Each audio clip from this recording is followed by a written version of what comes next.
Assalamualaikum warahmatullahi wabarakatuh.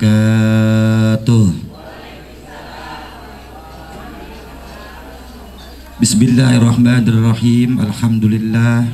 Wassalatu wassalamu ala Rasulillah Muhammad ibn Abdullah wa ala alihi wa sahbihi wa mawalah. Amma ba'du, subhanaka la ilma lana illa ma 'allamtana innaka antal alimul hakim.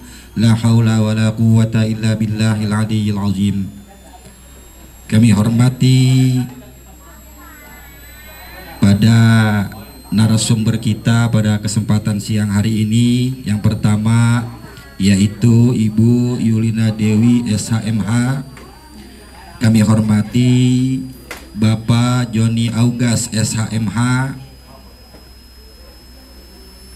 Selamat datang kepada Ibu dan Bapak di tempat kami, di rumah kami, di desa kami. Kami hormati semua rekan-rekan aparatur pemerintah desa. Kami hormati Ketua BPD beserta seluruh anggotanya, para tokoh agama, tokoh masyarakat, tokoh pemuda dan semuanya. Kami hormati terwakilan dari Kecamatan Sukakarya, Bapak Iwan, rekan-rekan dari media, semuanya yang tidak saya sebutkan satu persatu. Bapak Budi Santoso, orang tua kami, bapak-bapak serta ibu-ibu, serta Balai Hukum Desa. Semoga kita senantiasa diberikan keberkahan oleh Allah Subhanahu wa Ta'ala.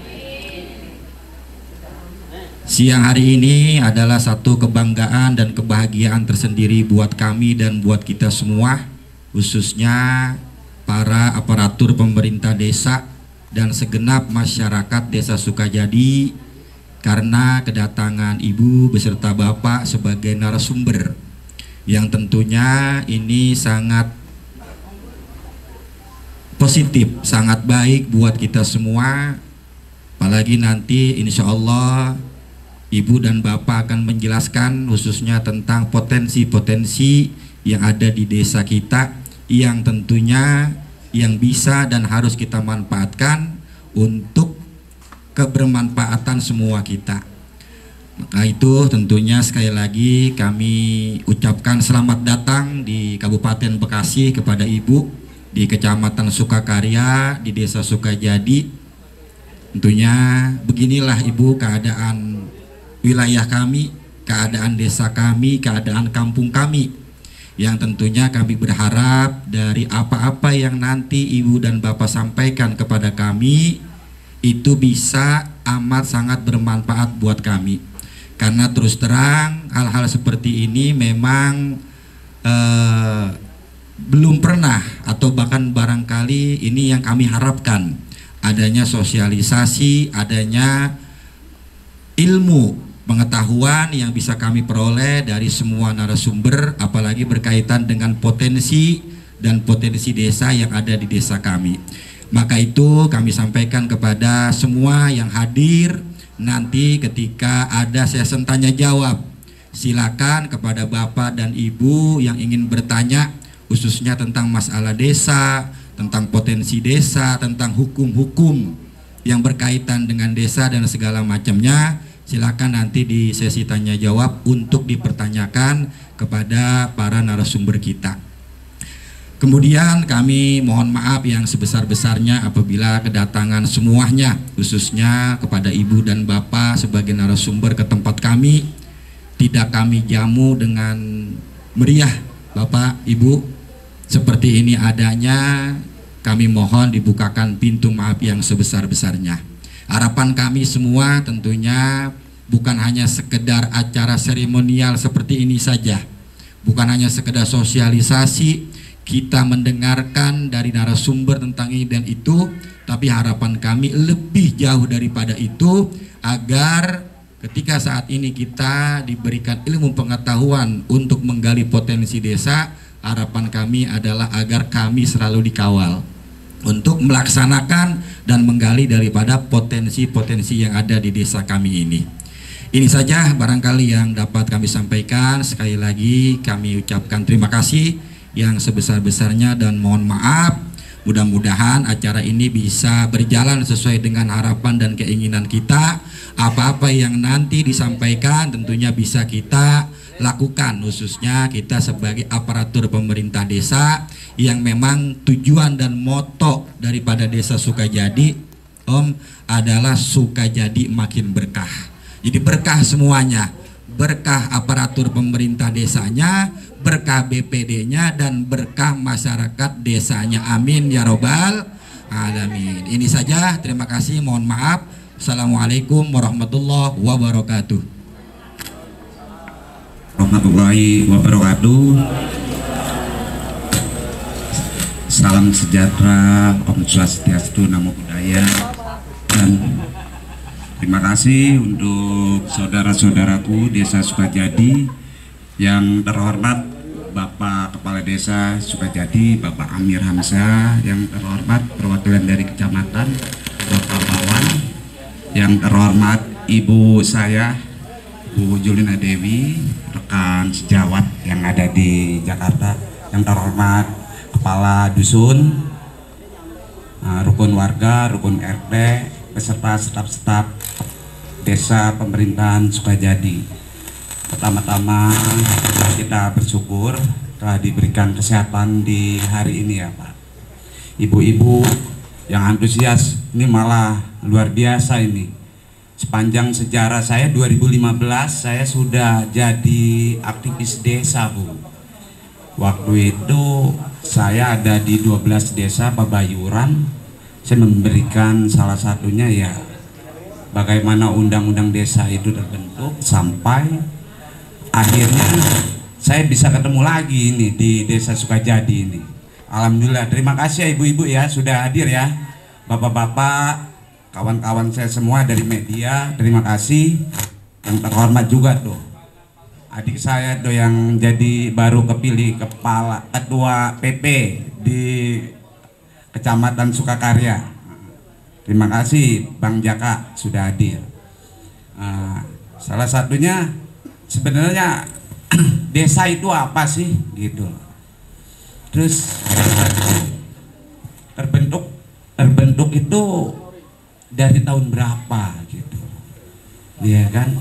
Emang kalau kita kembalikan lagi, kenapa negara hari ini memberikan dana desa kepada desa? Kalau dulunya desa itu nggak dikasih apa-apa, ibu-ibu, bapak-bapak, cuman dikasih yang namanya tanah bengkok tuh, tanah bengkok ya dulu ya. Kalau sekarang udah keren namanya TKD tuh, tanah kas desa, ya kan? Nah, jadi kalau kita cerita yang itu, yang materi saya ada kan Kang? Nah, kalau materi saya sedikit, cuman ada 10 lembar, tapi intinya saya ingin menceritakan desa itu peradaban ibu-ibu setelah Indonesia itu zaman kerajaan. Ini zaman kerajaan nih, zaman kerajaan zaman dulu tuh, ya kan? Desa itu udah ada di, kalau di Padang apa namanya Bu? Nagari ya Bu ya? Iya. Kalau di Padang itu nagari. Kita geser lagi di Pulau Jawa itu ada yang namanya kalau kita bilang bukan desa, kepala desanya kuwu gitu loh. Terus nanti kita geser di Sulawesi beda lagi Pak. Jadi Indonesia itu luar biasa dengan begitu banyak suku, pulau, tapi sampai hari ini tidak ada perang saudara kayak seperti terjadi di Arab gitu loh. Kita bersyukur loh, tidak ada perbedaan karena disatukan dalam Bhinneka Tunggal Ika. Nah, saya cerita sedikit 2014 kenapa undang-undang desa itu diciptakan. Sebenarnya itu harapan pendiri bangsa untuk bagaimana membangun negara melalui pinggiran. Di mana pinggirannya? Di desa Pak, di desa Bu. Kalau kita di desa-desa aja repot untuk mengembangkan potensi, ada yang nanya pasti nanti, ini tahun 2025 katanya ada makan gratis ini Pak Joni nih. Oh pasti nanti ada yang nanya kayak gitu, ya kan? Kira-kira desa kita gimana nih Pak ke depannya? Ya kan kita lihat lagi, kembali lagi. APBN kita di tahun 2025, 2024 itu cuma ada 3.600 triliun. Wah, udah dipotong utang, udah dipotong yang namanya IKN pembangunan, belum lagi dikurangin yang namanya kalau kita bilang terhadap bahasa-bahasa dana tidak terduga. Nah, ditambah lagi ada program makan siang gratis. Nah, terus kalau makan siang gratis seperti itu kira-kira dijalankan di seluruh Indonesia atau hanya cuma di daerah-daerah terpencil? Nah, kita juga bertanya. Hari ini saya nggak mau langsung pemahaman terkait yang namanya Balai Hukum Desa. Kalau saya nanti ceritakan, nanti kita akan ada diskusi yang kita anggap diskusi musyawarah. Nanti Pak Kepala Desa membuat yang namanya program musyawarah desa. Jadi kita bisa tukar pikiran di situ, Bu, dituangkan dalam lembaga musyawarah desa itu. Nah, saya dampingin. Jadi saya dalam hal di sini, ibu-ibu pasti nanti ada pertanyaan kayak gini, Pak, dana desa itu digunakan untuk apa aja, Pak? Gitu loh, Pak.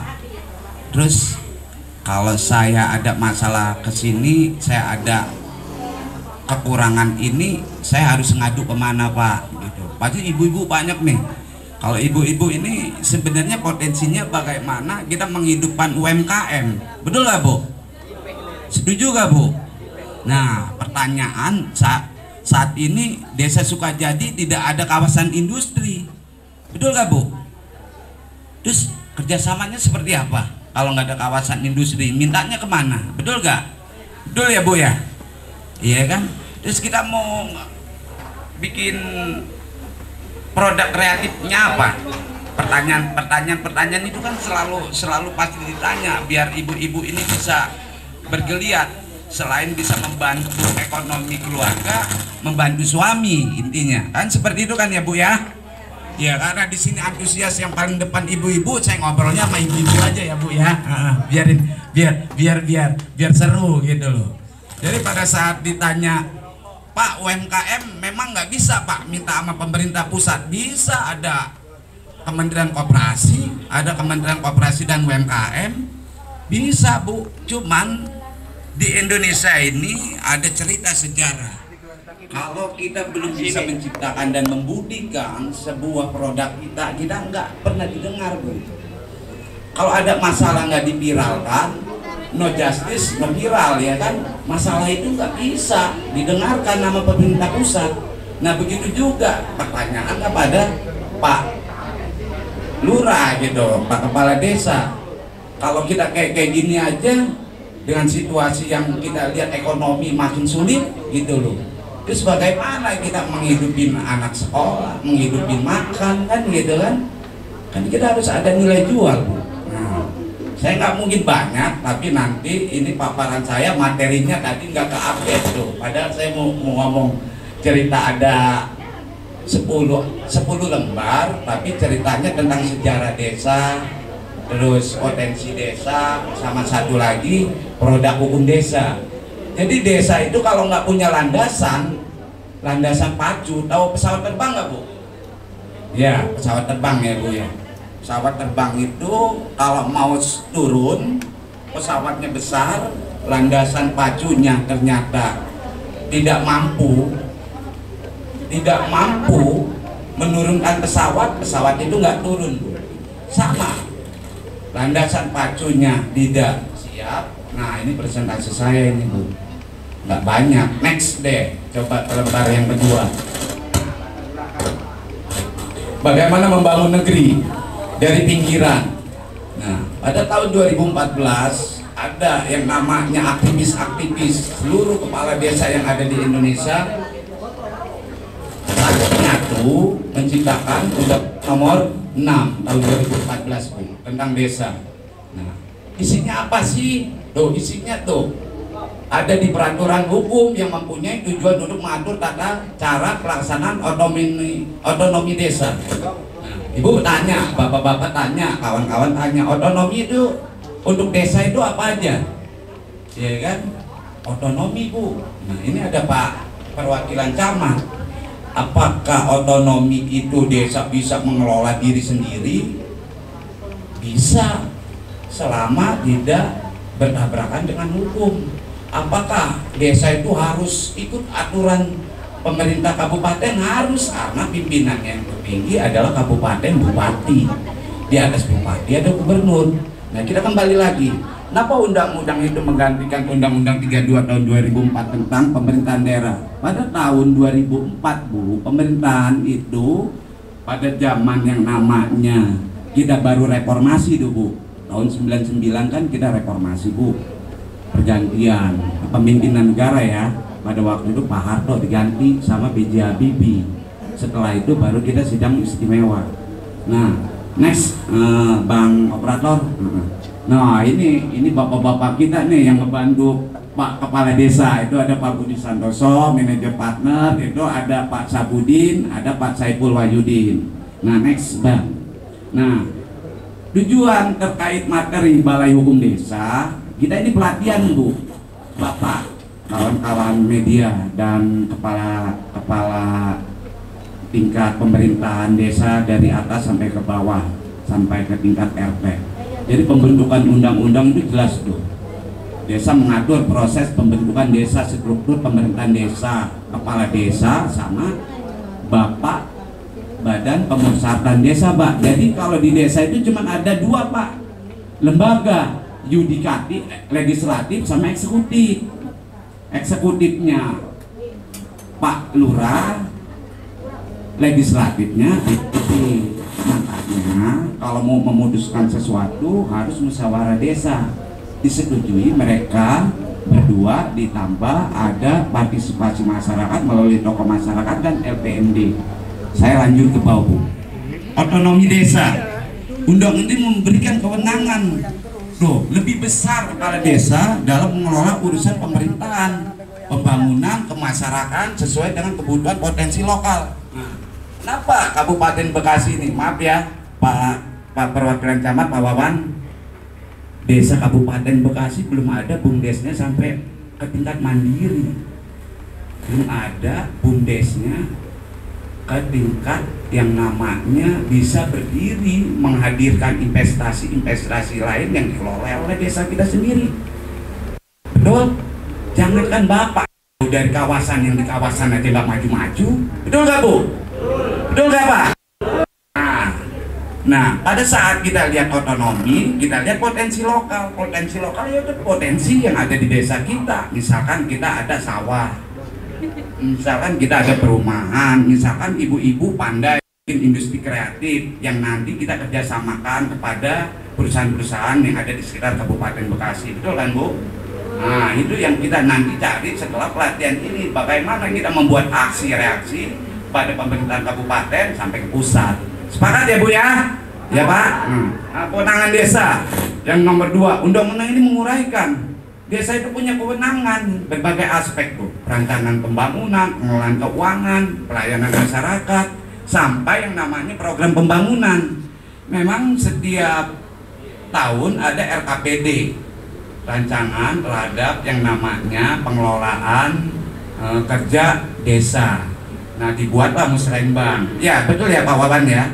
Musrenbang itu bagaimana kita merencanakan 1 tahun ke depan untuk setiap desa-desanya mengelola. Tapi kayak gini-gini aja Pak Wawan. Gitu. Iya. Saya 2015 sampai 2024, berarti udah 9 tahun ya. Betul nggak? Ya saya datang lagi kayak gini-gini aja Pak. Nggak ada yang lebih baik gitu loh. Bukan saya protes. Cuman sayang. Kalau kita ada kepala desa, kita lihat ada kepala desa yang baik, nanti saya ceritakan lagi ada kepala desa. Next ya Pak Operator. Nah, alokasi dana desa tuh, Bu, saya kasih tahu, Bu. Pada tahun 2016 setelah undang-undang itu disahkan, pemerintah itu mengeluarkan yang namanya PP, Peraturan Pemerintah tahun 2016. Nah, bagaimana dana desa bersumber dari APBN? Hati-hati, Bu. Pak Kepala Desa, kalau sumbernya APBN nanti terjadi penyelewengan, kita kena undang-undang Tipikor. Ya, saya nggak mau lihat langsung jabarin alokasi dana desanya tuh Pak. sumber RAPBD. Jadi ada beda. Desa itu mendapatkan ADD sama DD. Ya, bapak-bapak, ibu-ibu ya. ADD itu dari pemerintahan kabupaten disalurkan oleh provinsi dari Kementerian Dalam Negeri. Kalau RAPBN itu dari pemerintah melalui yang namanya Kementerian Desa. Harus dibedakan, Bu. RAPBD itu apa aja jenisnya yang diberikan oleh pemerintahan kabupaten yang dikelola oleh kepala desa bersama bapak-bapak, ibu-ibu yang ada di Desa Sukajadi atau desa yang seluruh di Indonesia. Next, Bang. Itu saya nggak ambil. Nah, ini yang harus kita pahami. Ada 4 kelompok partisipasi masyarakat. Masyarakat itu yang mana sih? Apa cuman Desa Sukajadi aja? Iya. Selama masyarakat Desa Sukajadi memberikan kontribusi kepada kepala desa, kepala desanya bagus. Terus gimana kalau dari luar dari desa, terus ngacak-ngacak, terus coba-coba bikin kepala desanya puyeng, ya gebukin aja gitu loh. Kalau kepala desanya benar, betul gak Pak, Bu? Kalau kepala desanya nggak benar, saya yang nyeret, ya Bu? Sepakat? Iya gitu loh. Iya Pak Wawan ya. Kalau kepala desanya benar, ada yang ngacak-ngacak desa kita, gebukin aja. Gebukin bukan berarti dipukulin, digebukin pakai argumen. Ada yang pintar kan di sini kan, ada yang mampu kan untuk bermusyawarah kan. Panggil, dudukin di kantor desa, ayo Bapak, kebutuhannya apa, yang diinginkannya apa, tujuannya apa, kita jawab Pak Bendahara, ya Pak BPD, ya jangan takut Pak, ya kan ini negara hukum. Tuh pemerintahan pusat tuh, ada lagi pemerintahan provinsi, ada kabupaten, ada masyarakat desa, LPM. Lembaga Pemusatan Masyarakat Desa itu berwenang untuk memberi masukan kepada BPD, kepada kepala desa. Biar Bapak tahu, LPM itu dibentuk atas prakarsa. Emang udah dari zaman dulu Pak, kalau musyawarah itu pada dikumpulin tokoh-tokoh masyarakat, bukan kepala desa aja bikin keputusan sama BPD, betul gak Pak? Betul gak Bu? Nah itu pemahaman itu yang selalu disalahgunakan. Udah dah, nggak usah kasih tahu lah. Biarin aja kita bikin kebijakan sendiri. Kalah loh Pak Kades kayak gitu. Nanti kalau ada masalah pusing sendiri Bu, Pak. Gak boleh kayak gitu ya. Bapak-bapak, kuatin kepala desa untuk membangun Desa Sukajadi. Saya sebagai mentor yang mengajak orang-orang ingin investasi ke Desa Sukajadi. Akhirnya kita bisa bikin UMKM dan bentuk industri kreatif. Kita bisa kerjasama sama PT-PT yang ada di sekitar kabupaten. Sepakat gak Bu? Yakin gak? Yang bener. Nanti pulang dari sini masih nanya-nanya lagi. Next lagi gitu. Nah itu implementasi, ada pembangunan, ada pemberdayaan, ada pengawasan. Itu next lah udah. Nanti kita ngobrol lagi. Terlalu banyak saya. Nah kesimpulannya, kenapa saya membentuk Balai Hukum Desa? Karena di Indonesia ini hukum itu tajam ke bawah ketimbang yang namanya atas. Bener gak Bu? Bener gak Pak? Kapan kita bahasanya masalah kepala desa diudak-udak, dicari-cari, padahal bener gitu loh. Akhirnya karena itu ada intervensi dari seseorang dimasalahin. Nah kita harus independen dan netralitas. Saya sebagai praktisi hukum yang membidangi hukum Indonesia itu sangat prihatin dengan keadaan hari ini. Mudah-mudahan desa di Sukajadi bisa guyup, bisa apa ya Pak Lurah ya, kalau kita bilang susah sama kita pikul gitu loh. Apalagi Bu, coba Bu, oh ringan sama jinjing, jangan ringan masing-masing ya kan gitu ya. Jadi membangun Indonesia dari pinggiran itu adalah sebuah cita-cita founding father kita atau pendiri bangsa, bagaimana membuat undang-undang, memberikan dana kepada desa-desa untuk membangun jalan, untuk yang namanya mengelola desanya, yang memberikan kesejahteraan kepada masyarakat. Mungkin dari situ aja. Kita ada di Firma Jas, itu saya sendiri. Kita ada di Forum Ampu. Forum Ampu itu saya buat dari tahun 2015, aksi masyarakat penegak supremasi hukum. Kenapa penegak supremasi hukum? Karena sampai hari ini hukum tidak adil untuk masyarakat yang kecil. Nggak apa-apa, ayo kita berjuang sama-sama. Kalau ada yang macam-macam, kita bener, kita lawan. Oke? Setuju? Iya, sepakat ya. Terus yang kedua, saya bikin tuh yang namanya Gerakan Rakyat Sadar Hukum. Nah, kita ini rakyat, kalau nggak sadar hukum, gimana kita mau membangun diri kita sendiri? Ya kan, sadar hukum itu harus dijalankan oleh diri kita masing-masing. Nah, di situ ada yang namanya logo terakhir yang biru itu logo Persatuan Advokat Indonesia. Kami tergabung di Advokat Pradi, Bu. Ya, jadi kita di sini hadir bukan abal-abal, bukan hadir hanya cuma celotehan, tapi tidak bisa nanti memberikan yang namanya kontribusi kepada Desa Sukajadi. Saya nggak bakal kesini lagi, Bu, nanti kalau saya tidak bisa memberikan pemikiran saya untuk membangun Desa Sukajadi. Sepakat ya, Bu ya? Sepakat ya, Pak ya? Kawan-kawan semuanya ya. Mungkin dari saya seperti itu aja, nanti akan dilanjutkan kepada ibu saya yang ada di samping saya. Wabillahi taufiq wal hidayah. Wassalamualaikum warahmatullahi wabarakatuh. Dan potensi desa yang disampaikan oleh Ibu Yulina Dewi SH, MH, Dewan Pakar sekaligus narsum, kami persilakan dengan segala hormat. Assalamualaikum warahmatullahi wabarakatuh. Saya sangat senang sekali ya melihat Desa Sukajadi nih antusias banget gitu ya. Bagaimana bergerak menyelamatkan desa ya. Dan di sini saya dan Pak Joni membantu bagaimana kita itu bisa memahami bagaimana sih tata kelola desa yang baik dan transparan. Nah, kita ini kan ada suatu aturan yang mengatur ya pengembangan dari desa dan anggaran desa yang diturunkan oleh pemerintah pusat dalam bentuk APBN dan kemudian disalurkan melalui gubernur dan kemudian ke kabupaten. Nah, sangat disayangkan sekali kalau kita mempunyai kemampuan dari pengembangan desa Sukajadi tidak diiringi dengan langkah-langkah yang lebih produktif dan yang lebih real, ya kan? Nah, di sini saya dengan Pak Joni, kita ini sama-sama belajar ya, maksudnya memberikan ini salah satu alasan lah, edukasi. Bagaimana sih sebenarnya pemanfaatan dari dana desa?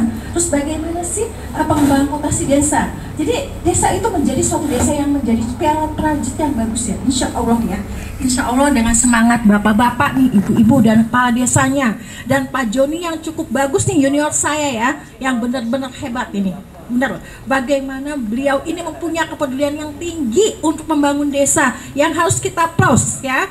Tepuk tangan untuk Pak Joni ya. Oke, dan Pak. Nah, sebelum kita memahami tentang bagaimana tentang tata kelola desa yang baik ya, sehingga kita itu bisa melakukan pengelolaan desa secara akuratif dan real, validatif dan transparansi, itu yang kita butuhkan. Dan bagaimana pula sih penggunaan daripada dana desa ini nanti untuk mengembangkan potensi desa. Nih apalagi saya lihat ibu-ibunya cerdas-cerdas nih. Ibu-ibunya benar-benar hebat memberdayakan daripada desanya. Nah, ini bagaimana ibu-ibu bisa perekonomian desanya, bisa membantu pendapatan income suami dan juga untuk menjadikan Desa Sukajadi yang terbaik. Nah, untuk itu kita perlu suatu pengalaman bawasan. Jangan patah semangat ya. Desa itu menjadi barometer yang bagus untuk pengembangan kita ke depannya seperti apa. Oke, semangat Semangat ya. Terima kasih atas penghargaan yang diberikan saya dari ibu-ibu, Pak Kades kepada saya untuk memberikan narasumber, dan juga kepada Pak Joni dan juga Pak Iwan Setiawan. Oke, kita di sini mungkin kita tidak usah terlalu kayak tegang banget gitu ya. Ya jadi kita cukup enjoy lah bagaimana sih memahami tata kelola desa dan dana desa yang secara sistematis dan mudah dicerna aja ya, seperti itu ya. Oke, nah di sini materi saya adalah bagaimana tata kelola desa yang menerapkan prinsip manfaat dan maksimal bagi masyarakat untuk mencegah terjadinya penggunaan dana desa.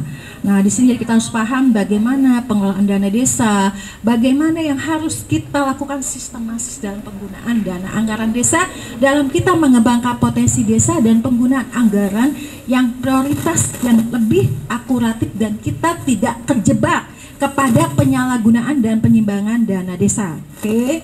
Nah, di sini bagaimana sih kelola desa yang baik itu? Nah, di sini ada transparansi akuntabilitas. Nah, transparansi akuntabilitas adalah pemberian penggunaan dana desa secara transparansi ya, dan juga memiliki satu nilai akuntabilitas yang cukup tinggi dan baik nilainya. Yang mana diperlukan adanya suatu pengelolaan keuangan secara terbuka dari dana desa oleh perangkat desa ya, yang diketahui oleh masyarakat secara umum, dan kemudian juga mengenakan kegiatan-kegiatan dana desa itu dengan aturan-aturan yang ada seperti menggunakan papan pengumuman desa dan membagikan informasi-informasi tentang penggunaan dana desa, yang mana kita sudah berlakukan ada IT ya. Nah itu bisa melalui program-program atau kegiatan aplikasi desa ya, Pak Joni ya, seperti ya. Nah kemudian memang diperlukan suatu melakukan audit berkala. Audit berkala itu adalah untuk melihat bagaimana sih penggunaan daripada rencana anggaran desa itu yang secara sistematis, yang sesuai dengan aturan-aturan yang berlaku. Nah ini penting, kita harus paham dengan adanya penggunaan dana desa yang transparatif dan juga penggunaan audit yang dilakukan secara eksternal dan internal dari para perangkat desa dan kemudian kabupaten untuk memastikan bagaimana sih dana anggaran desa digunakan sesuai nggak dengan aturan.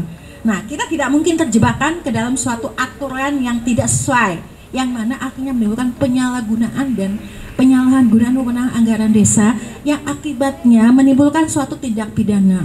Nah ini nanti akan berhadapan dengan Pak Joni. Nah jadi Pak Joni ini akan membuat ibu-ibu dan bapak-bapak pintar ya, karena mungkin karena kesibukan waktu kan saya tidak bisa setiap saat ya. Nah tapi saya tetap melakukan pemantauan, pembimbingan. Nah jadi biar bagaimana kita nggak terjebak permasalahan, Bu, kita menggunakan dana desa tiba-tiba kita dibilang korupsi gitu loh oleh wartawan. Nah dengan mengetahui bahwa oh dana desa ini udah sesuai aturan, oh saya tahu loh anggaran ini digunakan ini. Nah jadi kita bisa menghantam, bisa kita bisa memberikan klarifikasi ke wartawan atau masyarakat. Loh ini dana anggarannya sudah sesuai loh, aturannya ini loh, standar SOP-nya ini, seperti itu maksudnya. Oke, next ya. Nah di mana penggunaan tata kelola desa yang baik itu harus ada partisipasi dari masyarakat, yaitu salah satunya adanya musyawarah desa yang mana menggunakan musyawarah untuk melakukan penganggaran dan melewatkan masyarakat dalam perencanaan dan pengambilan keputusan penggunaan anggaran desa. Ya ini yang disebut dengan transparansi, dan ini harus dilakukan terhadap musyawarah desa, partisipasi masyarakat untuk mengetahui bagaimana kepala desa dan perangkat desa menggunakan anggaran desa. Oke. Dan kemudian adanya pengawasan publik. Nah, pengawasan publik ini ada suatu badan yang dibuat untuk melakukan kegiatan-kegiatan pengawasan anggaran desa, yang mana di sana juga melakukan suatu pembinaan, pembimbingan dan pengarahan. Yang mana Pak Joni ini cukup pakar juga beliau ya dalam melakukan kegiatan-kegiatan pengawasan desa. Cukup bagus beliau. Nah, makanya perlu peran penting dari Balai Hukum Desa sangat penting. Gimana nggak penting bapak-bapak? Tiba-tiba bapak-bapak, Bu, saya diaduin nih Bu, korupsi desa. Loh, kenapa? Padahal saya udah menggunakan. Mungkin ada ketidaktahuan yang bapak-bapak belum memahami. Lah di sini pentingnya fungsi dari badan Balai Hukum Desa tadi. Balai Hukum Desa ini untuk membantu, memberikan arahan, edukasi, bimbingan. Dan jika terjadi permasalahan, bapak-bapak terkena, terseret tentang penyalahgunaan, nggak usah takut. Ada Pak Joni dan juga wawasan hukumnya bagaimana mengklarifikasi. Nah nanti ini akan bertahap mulai dikaitkan dengan penggunaan daripada anggaran, nanti Pak Joni itu akan melakukan pembinaan dan juga saya dan juga perangkat-perangkat desa seperti kecamatan dan Pemkab ya, karena kita tidak bisa melewati daripada Pemkab ya kan, seperti itu. Nah kemudian makanya untuk kita membuat suatu anggaran desa yang transparatif dan akuratif, kita perlu ada suatu perencanaan yang matang ya kan. Nah, perencanaan yang matang ini kita harus mempunyai rencana kerja yang jelas.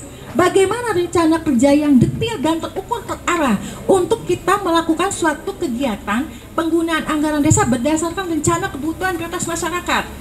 Ya, sebagai saya ambil contoh, misalnya masyarakat bilang gini, Bu, kami ini aulanya terlalu kecil loh untuk melakukan kegiatan. Atau nih ibu-ibu PKK-nya ingin membuat suatu rumah kegiatan pemberdayaan perempuan, ya itu bisa aja, ya. Nah, tapi itu dibuat suatu rencana kerja yang baik dan terukur terarah. Tujuannya seperti apa? Memberikan manfaatkah kepada masyarakat dan juga bisa memberikan kepada manfaat pemberdayaan perempuan. Nah, itu nggak salah. Cuma memang kita harus tahu rencana kerjanya harus terukur, harus jelas. Kalau cuma kita bikin, oh kita mau bikin rencana, mau bikin rumah pemberdayaan masyarakat perempuan, nah, tapi arahnya kemana, ya? Manfaatnya kemana? Nah nanti Mbak siapa tadi namanya? Mbak itu saya lihat arah untuk pemberdayaan masyarakat sudah cukup bagus. Nah nanti Mbak bisa berkoordinasi dengan Balai Hukum Desa, karena saya juga bagian dari situ ya. Bagian dari sana kita bisa mengarahkan bagaimana membuat rencana terukur pengembangan pemberdayaan penggerakan masyarakat desa Sukajadi ini. Nah kemudian prioritas kebutuhan. Yang dimaksud prioritas kebutuhan itu difokuskan kepada dana-dana kegiatan proyek yang lebih dipentingkan kepada masyarakat desa. Ya, jadi jangan seperti ini. Oh Bu, kami nggak boleh. Bu, kami pengen bangun rumah pemberdayaan perempuan kok belum nggak boleh sama Pak Kades. Bukan Pak Kades, bukan nggak boleh. Tapi ada hal yang lebih penting dan prioritas untuk membangun suatu kegiatan kemanfaatan desa. Mungkin Pak Kepala Desa bilang, oh Bu, saya ingin prioritaskan dulu kepada sumber air bersih. Nah itu bukan berarti idenya tadi ibu-ibu itu tolak sama beliau, tapi memang oh Bu, kayaknya kita harus prioritas air bersih dulu dong, gitu. Tanpa air bersih mana kegiatan akan berlangsung, ya kan? Karena untuk pemberdayaan masyarakat perempuan itu harus cerdas, harus sehat kan, benar nggak? Kalau airnya nggak bersih bisa sehat nggak? Ya kan? Ya kan? Ya seperti itu. Oke, nah yang tadi Pak Joni bilang bahwa untuk pengelolaan dana desa itu perlu adanya suatu pendidikan dan pelatihan, benar. Karena kegiatan pelaksanaan kegiatan paling kita biar tahu bagaimana sih kita mengelola dana desa, membuat laporan, terus membuat tentang tata cara bagaimana sistem-sistem anggaran desa itu harus diketahui loh oleh Pak Kades perangkat desa, ya kan? Nah misalnya kayak perempuan ya ibu nih mau bikin, Bu saya mau bikin kegiatan UMKM Bu, saya mau budget desa, boleh. Ya kan, tapi harus paham dulu bagaimana membuat laporan kegiatan dari desa tersebut. Laporan keuangannya seperti apa, sistematisnya seperti apa. Jadi seperti yang dimaksud dengan pelatihan pengelolaan dana desa itu seperti itu. Nah nanti ini memang saya kedepannya ingin supaya Balai Hukum Desa itu bisa menghandle itu semua. Ya Pak Joni ya, dengan stakeholder. Jadi di sini jadikan Balai Desa itu sebagai balai desa, itu sebagai Balai Hukum Desa itu sebagai ajang kita menambah wawasan, ajang kita meningkatkan kecerdasan kita. Bagaimana kita bisa membangun desa kita dengan suatu kecerdasan intelektual yang kita punya, semangat yang kita punya, dan kita mampu untuk menggerakkan kegiatan-kegiatan potensi desa dengan kita mempunyai suatu skill, ya. Nah skill itu harus dilatih, harus diolah, harus dibina, ya kan? Nah seandainya sekarang, loh ini Bu, saya bikin kegiatan tapi saya bikin laporannya nggak bisa. Bagaimana laporan sesuai? Bagaimana laporan yang dianggap sesuai dengan peraturan-peraturan dari kepala desa? Itu yang dimaksud oleh Pak Joni seperti itu. Jadi Balai Hukum Desa ini mempunyai peran penting, oke? Ya, mempunyai peran yang sangat penting nanti untuk sektoral kegiatan-kegiatan dana desa di Sukajadi dan sekitarnya. Nah, terus kemudian edukasi masyarakat. Nah, edukasi masyarakat ini ada pemberian edukasi kepada masyarakat dalam melakukan penggunaan dana desa. Nah, dimaksud seperti ini. Misalnya Pak Joni gini, Pak Kepala Desa saya ini menggunakan anggaran 1M. Bu, ini korupsi. Loh, itu belum tentu. Ya kan? Mungkin beliau itu menggunakan kegiatan anggaran itu untuk kegiatan-kegiatan lain. Nah, karena masyarakat belum memahami dan belum diedukasi, ya harusnya memang diedukasi ya oleh kecamatan ya Pak Camat ya. Tapi nggak apa-apa, kita Balai Hukum Desa membantu sebagai mitra kerjanya. Nah, Terus nanti gini, setelah diedukasi, oh ini pembangunan sekian untuk kegiatan masyarakat, misalnya sebagai transportasi, yang mana misalnya ini masyarakat mau jual dodol gitu, jual dodol kemana nih? Transportasinya susah banget Bu, jadi kami kalau satu hari cuma bisa laku 10.000 kan ya, karena transportasinya yang baik. Nah Pak Lurah punya pikiran baik, oh saya bikin transportasi, dia begini Pak Joni, oh udah kita dukung. Terus gimana? Sudah memberikan wawasan edukasi ke masyarakat, bagaimana laporannya? Oh ya Bu, nanti kami akan coba. Jadi tidak selalu, jangan percaya hoax, jangan percaya hal-hal yang tidak masuk di akal cerdas kita. Oke?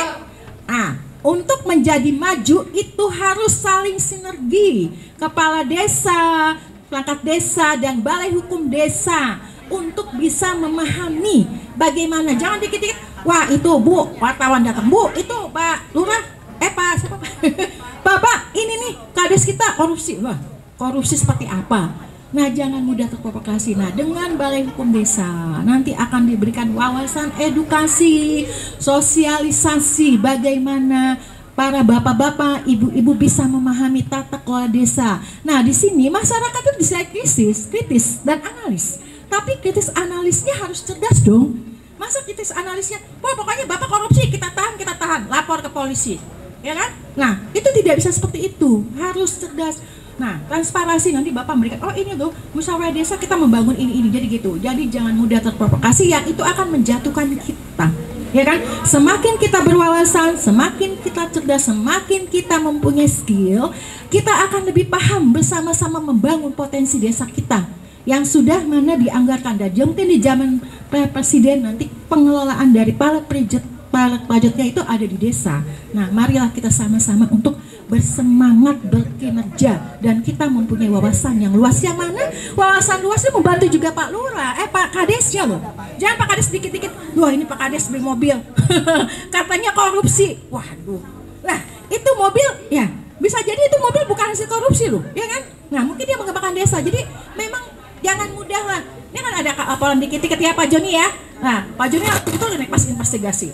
Apa investigasi dulu kan? Ya Pak Lurah, ini Pak Lurah mana kegiatannya? Nah ternyata Pak Lurah cuma beli mobil harga 75 juta. Wah itu bukan hasil korupsi beliau. Ya kan, jadi jangan salah paham. Kita nggak boleh gagal paham. Sekarang ini udah era transformasi, era digital. Segala informasi itu cerdas bisa kita terima. Pak Joni nanti mungkin di balai hukum desa ini perlu ditambahkan aplikasi. Nah aplikasi jadi dia seperti nanti juga mungkin nanti bisa dilakukan kayak podcast ya. Kalau semoga bisa berkembang ke depan ya. Saya maunya seperti itu. Saya alhamdulillah sekali ini diberi kehormatan sama Pak Joni sama Pak Kades nih saya kesini. Yang selama ini saya banyak di Jakarta. Dengan saya datang ke desa ini saya jadi makin bertambah lah ilmu wawasan saya, melihat bagaimana ke kondisi-kondisi desa yang ada. Saya cukup kaget juga loh, Bekasi udah maju kayak gini, tapi kok desanya masih ada yang tidak tertinggal ya. Menurut saya tidak tertinggal, tapi mungkin karena pengembangannya itu belum terarah dan belum pengembangannya itu, makanya perlunya adanya suatu koordinasi ya dengan balai hukum desa. Nah ini penegakan hukum. Nah ini yang saya maksud tuh itu tadi, bila terjadi penyimpangan daripada penggunaan dana desa, ya korupsi lah ya. Ya, dana desa itu penyimpangan bukan hanya korupsi ya, juga bikin pengelapan nih Pak Joni ya. Dan ini ada istilah baru namanya fraud, kecurangan dalam penggunaan anggaran desa ya. Sebagai contoh boleh nggak Pak Joni saya buka? Izin Pak Joni dulu saya buka ya. Nah, boleh. Nah ini untuk balasan, tapi nanti pendalamannya itu buat Joni sama saya. Izin ya. Misalnya nih Pak Lurah sudah rusak nih ya kursi untuk rapat ya. Nah ini mah padi atau kemudian saya mau bikin bagaimana pengelolaan baknya ya, jadi harus didukung. Jadi jangan ya partai dunia media ya nggak bisa kita hindari dan nggak bisa kita juga berkolaborasi ya, tapi harus bisa membedakan bagaimana media yang akuratif ya ibu-ibu ya. Nih kadang ibu-ibu nih kadang-kadang suka hoak-hoak nih. Dikit-dikit gua Pak kepala desa korupsi nih. Wah kita mau jualan dodol untuk pajak desa aja nggak ada dananya. Sabar. Ya, oke. Nah terus ini kemudian sanksi hukuman. Nah ini ada sanksi hukuman yang telah diatur undang-undang, yaitu mengenai tentang masalah terjadinya korupsi atau penyalahgunaan desa atau penyalahgunaan kewenangan desa. Oke, next. ini yang dimaksud dengan dokumentasi yang lengkap. Dalam pelaksanaan kegiatan tata anggaran desa, kita harus mempunyai administrasi dan dokumentasi yang lengkap. Itu penting sekali bila terjadi audit, ya Pak Kades. Nah, itu pas terjadi audit, jadi harus ada suatu catatan yang jelas dan rinci terhadap penggunaan dana desa berupa nota, faktur, laporan kegiatan yang transparan. Nah, sebagai contoh, ibu-ibu nih, kadang-kadang ibu-ibu agak saya sering menghadapi nih Pak Joni. Aduh, ada kayak kasus-kasus dana desa gini, Bu. Nah, kepala desanya ya dimarah-marahin. Ibu jangan tersinggung ya, kita kan mau cerdas ya, oke? Nah, misalnya gini, ibu-ibu ngadain kegiatan misalnya bikin budget desa. Nah, ibu-ibu ada konsumsinya. Nah, itu bukti konsumsinya harus dikasih ke Pak Kades dan perangkat bendahara desa, oke? Jangan bikin kegiatan, wah cuman dananya Bu, cuman beli, konsumsi cuman 100.000, masa harus pakai? Enggak bisa seperti itu. Karena ada aturan yang sudah mengatur catatan, dokumentasi, dan nota faktur harus dilampirkan. Jadi tolong dibantu kalau ada kegiatan, walaupun hanya 5.000 perak harus ada. Oke, paham ya? Soalnya udah saya pengen nih Pak Desa nih biar bener-bener kita support lah ya Pak Joni ya. Lewat projectnya Sukajadi udah bagus kayak gini. Karena saya gini nih, anak saya kuliahnya di Presiden City Cikarang. Begitu saya lihat kok dekat Cikarang nih, saya bilang aman saya, Bang, Mama ini nanti yang semua itu desanya bagus Mama, cuman kayaknya belum tersentuh oleh hal-hal lain. Saya bilang alhamdulillah, saya senang sekali, saya benar-benar berterima kasih sama Pak Joni. Saya yang biasa duduk di pusat nih, cuman di Jakarta, akhirnya saya mendapat hikmah untuk bisa membantu, membina dan memberikan bimbingan. Ya, next ya. Nah, ini regulasi desa. Nah, dalam penggunaan kegiatan desa tuh ada aturan. Regulasi di sini maksudnya aturan-aturan. Nah, seperti ini loh Bu, masa Ibu jalan, misalnya lampu merah Ibu tabrak, salah. Nah, regulasinya aturan-aturan dalam bagaimana mengatur tentang penggunaan dana desa dan yang bersifat untuk lebih efektif dan akuntabel. Nah, ini ada berapa aturan ya? Next ya Mas. Aturan ya. Nah, ini nanti bisa kopinya di Pak Joni. Nah, ini Undang-Undang Nomor 6 tahun 2014 yaitu mengatur tentang pengelolaan dana desa dan juga peran serta masyarakat dalam melakukan pengawasan dan kewajiban untuk mengetahui tentang pengelolaan desa. Nah, kedua ini PP Nomor 60 2014. Nah, ini mungkin nanti Pak Kades harus lebih banyak memahami dari perangkat desa. Nah, ibu-ibu juga bisa belajar pelan-pelan. Jangan kita belajar jangan dianggap berat. Ya, kalau kita nggak ngerti aturan, gimana kita mau bisa berargumentasi, ya kan? Kita nggak ngerti aturan, kita harus dari itu bilang nyolot tuan, gimana tuh? Pusing tanpa Joninya. Ya deh, oke. Next. Ya. Nah, ini kemudian Undang-Undang 43 2014 tentang pelaksanaan Undang-Undang Desa 6 2014 ya. Nah, itu mengatur tentang bagaimana penyelenggaraan pemerintahan daerah termasuk manajemen keuangan desa dan administrasinya. Nah, jadi Ibu, Bapak, itu keuangan desa harus ada manajemennya, nggak bisa digunakan sembarangan. Dan kemudian juga administrasi yang mengikuti nanti seperti apa manajemen desa dan tata cara daripada penggunaan administrasinya, yaitu tadi salah satunya faktur, nota, dokumen dari hasil kegiatan dan dokumentasi. Jangan lupa ya ibu-ibu ya, kalau ada kegiatan dipoto ya. Nah, berapa yang hadir, tanda tangan, absensinya itu sebagai bukti nanti Pak Lurahnya, Pak Kepdesnya. Nah, ini Pak Joni, ini kayaknya Pak Joni mengenai tentang manajemen keuangan desa dan administrasi sangat penting banget ya. Karena sekali terjadi permasalahan bukan karena apa, mereka akhirnya dikenakan korupsi. Nah, itu ketidaktahuan. Nah, ini kan sebenarnya kasihan sekali ya. Nah, ini juga memerlukan suatu perhatian ya Pak Iwan ya. Nanti berkoordinasi dengan Pak Joni. Karena masyarakat desa sekarang itu harus cerdas loh. Apalagi Bekasi jauh dari Jakarta, ya kan? Bekasi kota titik sentral ini loh, ya kan? Kalau nanti IKN pindah, Jakarta kolaborasi sama Bekasi nih, ya kan? Seperti itu.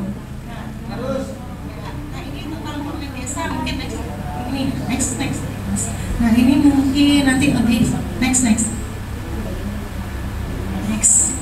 Nah, ini mengenai tentang bagaimana. Nah, ini yang saya bicarakan karena memang saya dari praktisi juga ya, sama dengan Pak Joni ini sekolahnya, terus gitu gelarnya juga sama ya Pak.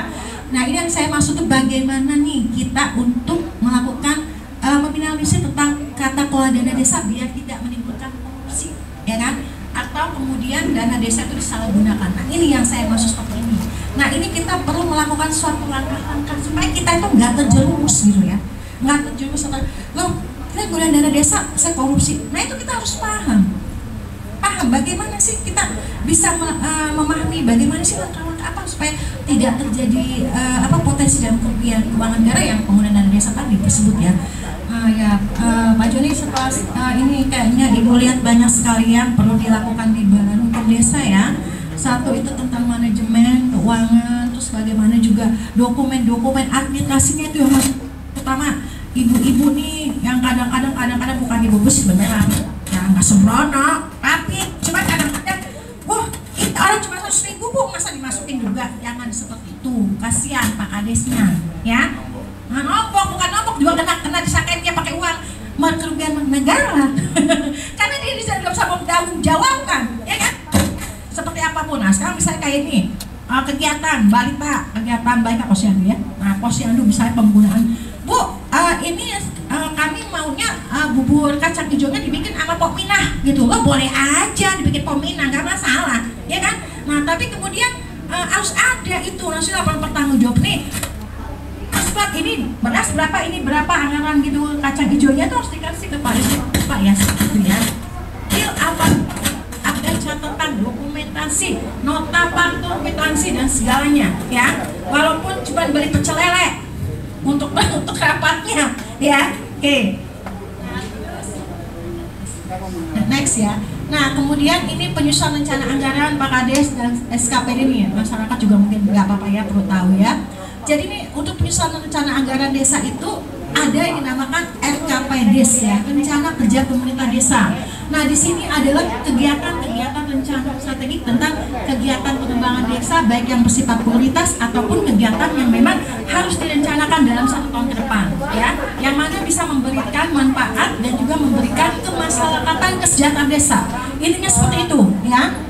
Nah, kemudian anggaran APBD desa. Nah, APBD desa ini dibuat secara transparan dan transparan, yang mana ini mencantumkan sumber pendapatan dan rencana pembangunan desa. Pak Joni, mungkin nanti ini Pak Joni bisa bawakan sedikit ya tentang masalah biar untuk edukasi ya, tentang masalah sumber pendapatan dan rencana pembangunan desa. Mungkin karena Ibu tidak berkewenangan ya. Nah, ini untuk menggunakan desa. Nah, terus kemudian next. Nah, rencana pengarahan transparan itu tadi melibatkan musyawarah desa. Jadi masyarakat tuh harus tahu kegiatan dari penggunaan anggaran desa itu seperti apa nih, ya kan? Nah, dia harus dilibatkan. Tidak bisa tidak dilibatkan. Itulah transparansi dan peningkatan akuntabilitas daripada anggaran desa secara akurat dan validatif, ya. Nah, kemudian publikasi anggaran. Nah, publikasi anggaran ini adalah mempublikasikan secara terbuka kepada masyarakat melalui desa. Nah, kegiatan musyawarah desa, rapat desa, mulai bahas tentang anggaran dan manajemen keuangan desa. Kemudian papan pengumuman. Nah, papan pengumuman ini sudah ada aturannya ya tentang kegiatan desa. Misalnya sekarang bangun bangun tambak desa ya. Nah, kemudian kegiatan tambak desa, alokasi dana misalnya 100 juta. Nah, itu jelas tuh tergambar kegiatan kerja, rencana kerjanya dan kapan selesai, dan kemudian juga apa yang dibangun itu sesuai gak gitu dengan 100 juta. Nah, kalau misalnya itu Bapak bisa melakukan analisa, bisa melakukan kritisi, tapi kritisnya sangat cerdas ya, bukan wartawan, wah itu lagi bangun itu, balurannya tuh dia bangun rumah, waduh Pak desanya, langsung deh masyarakat pulang gambling ya Pak Desa, kasihan Pak Desa, kalau seperti itu ya. Nah, terus itu melalui platform online, itu melalui platform kegiatan desa, baik yang melalui medsos dan sebagainya, ya. Karena kita udah era aplikasi. Pak Kades, mohon izin, kira-kira ini kan desa ini dekat banget ya, juga udah termasuk bagus tentang aplikasi dan aplikasi medsos atau aplikasi dan kegiatan-kegiatan desanya gimana kalau memang website. Nah, ada websitenya, nah itu harus ditasa nanti dibantu Pak Joni ya. Jadi nanti biar juga muncul ya Pak Joni. Nanti munculnya itu melalui media itu aja, BHD jangan langsung ya. Dari Balai Desa ini di kegiatan aplikasinya atau website medsosnya ya. Nah, kemudian next Mas. Nah, ini ada berapa pengawasan dan akuntabilitas Nah, penggunaan kegiatan dana desa itu ya diawasi oleh pemerintah, ditunjuk oleh suatu lembaga pengawasan. Jadi nggak mungkin dana desa itu digunakan serampangan oleh Pak Kades, nggak mungkin ya, karena sudah ada aturan-aturan yang mengatur. Nah, ini ada beberapa perangkat, yaitu badan pengurusan desa atau badan pengurusan desa, yang mana dia berperan mengawasi pengelolaan daripada dana desa ya, yang mana yang sesuai ya dengan rencana kerja dari kegiatan-kegiatan program desa. Nah, kelompok pengawas. Nah, kelompok pengawas ini ditunjuk dari masyarakat yang untuk melakukan kegiatan penggunaan proyek. Nah, ini dari desa ini apa Pak Joni sekarang namanya? Yang di kelompok pengawas. Nah, ini kan masyarakat biar tidak sembarang, jadi enggak kelompok pengawas desa. Nah, ini nanti ada badan yang ditunjuk. Nah, pelaksanaan audit itu memang harus dilakukan karena untuk mengetahui tentang bagaimana manajemen, bagaimana tata kelola dan bagaimana perimbangan dari pelaksanaan kegiatan-kegiatan desa. Nah, ini audit berkala itu dilakukan untuk melakukan pelaksanaan audit penggunaan dana desa yang secara berkala. Oke, lanjut. Nah, ini penegakan hukum dan sanksi daripada penggunaan dana desa atau laporan dana desa yang tidak sesuai dengan aturan. Ya, satu, penegakan mekanisme dari pelaporan. Ya, mekanisme pelaporan ini diberikan suatu peran masyarakat ya, peran masyarakat untuk melaporkan tentang pelaksanaan kegiatan penyimpangan desa ya. Nah, itu ada. Nah, mungkin di kecamatan apa Pak Iwan namanya ini tentang mekanisme pelaporan ini, masyarakat memberikan lapmas masyarakat tentang masalah pelaporan penyimpangan desa, apa namanya? Ya udah. Nah, nanti mungkin karena nanti bisa membantu. Nah, tapi pelaporan itu juga memang pelaporan yang harus sesuai dengan bukti-bukti dan dokumen ya. Nah, harus disikapi dengan bukti dan dokumen.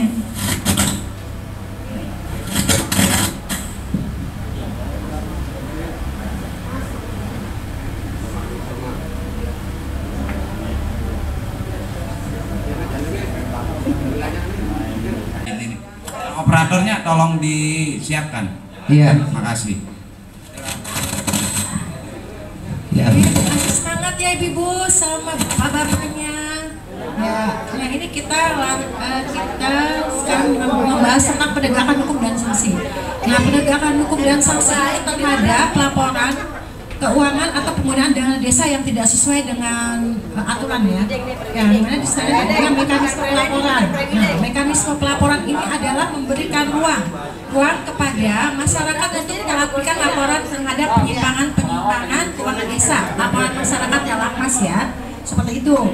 Nah, kemudian saksi pelanggan, saksi kepada pejabat desa atau SKPD desa, perangkat desa yang melakukan penyalahgunaan dan kecurangan dalam penggunaan anggaran desa. Ya, maksudnya seperti itu. Itu diatur dalam undang-undang penggunaan dana desa dan undang-undang hukum KUHP ya. Kita punya KUHP. Nah, kemudian penerapan daripada standar operasional penggunaan dana desa, yaitu tadi adanya dokumentasi dan arsip. Nah, dokumentasi dan arsip adalah suatu rangkaian daripada dokumen-dokumen dan kemudian juga kelengkapan administrasi yang mana dibuat terhadap tata kerja perencanaan kegiatan desa. Paham? Seperti yang tadi, misalnya ada kegiatan, dibuatkan laporannya, dibuatkan foto-foto dokumentasinya untuk mendukung bukti bahwa kegiatan itu sudah berjalan. Terus kemudian bila ada kontrak kerja, misalnya sekarang seperti ini, misalnya kepala desa mengadakan kegiatan untuk kontrak market pasar beras. Nah, itu harus dibuat berapa tahun, berapa lama, dan juga kemudian juga masyarakat harus menikmati dari hasil kegiatan peningkatan ekonomi swasembada daripada sumber daya potensi desa ya, seperti itu. Nah, kemudian juga hal ini nanti untuk menjadi suatu kegiatan pembuktian dari laporan audit terhadap tata kelola desa. Oke. Nah, ini next. Sudah selesai. Sudah selesai.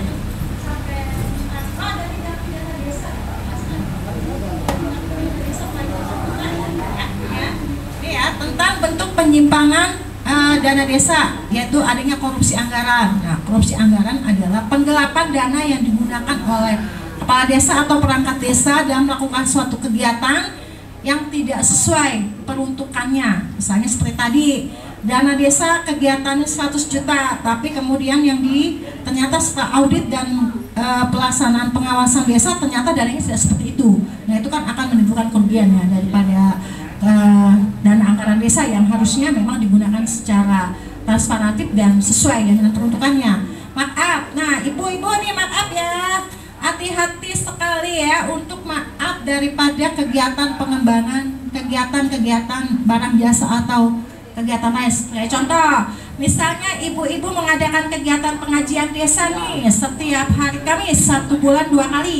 Nah, ibu kan perlu baju seragam ya. Nah, perlu baju seragam, terus perlu juga kegiatan-kegiatan lainnya, bayar ustadz dan segala macem. Nah, monggo izin jangan sampai terjadi maaf ya, walaupun cuma 1.000 perak. Ya, walaupun cuma 1.000 perak itu udah masuk dalam penyimpangan penggunaan anggaran, ya kan? Wah, Pak Kades nggak tahu nih, gitu kan? Jangan, ntar Pak Kades ya babak belur, ya? Oke, paham? Tidak ada, walaupun 1.000 perak, 500 perak itu udah termasuk markup, ya? Oke. Nah, ini kalau kegiatan penyimpangan proyek ini udah kegiatan yang sedikit agak level tinggi ya. Ya, misalnya kegiatan pembangunan jalan atau infrastruktur desa. Nah, kemudian terjadilah kegiatan-kegiatan dalam penyimpangan atau manipulasi daripada kegiatan-kegiatan anggaran desa. Misalnya nih katanya jalan transportasinya dibuat ya supaya nggak banjir ya kan? Nah, nggak tahunya 1 tahun 2 tahun ke depan banjir lah. Kenapa nih? Jalannya bolong-bolong, ya kan? Berarti proyek pembangunan infrastrukturnya nggak sesuai dong anggaran. Atau masyarakat boleh melakukan bukan proses ya, maksudnya klarifikasi, bisa melakukan laporan. Loh, ini kok nggak bener nih, gimana nih laporan kegiatannya pembangunan jalan kok nggak taunya 2 tahun, ya, belum nyampe 2 tahun udah rusak jalannya, ya kan? Nah, masyarakat mengalami kerugian, ya kan? Seperti itu ya. Nah, terus kualitas pekerjaan yang buruk. Nah, pelaksanaan kegiatan proyeknya nggak sesuai standar. Nah, saya pembangunan daripada aula ya, pembangunan aula, kemudian tidak sesuai dengan peruntukan daripada bangunannya. Nah, itu juga boleh masyarakat melaporkan, tapi dilihat dulu ya kan.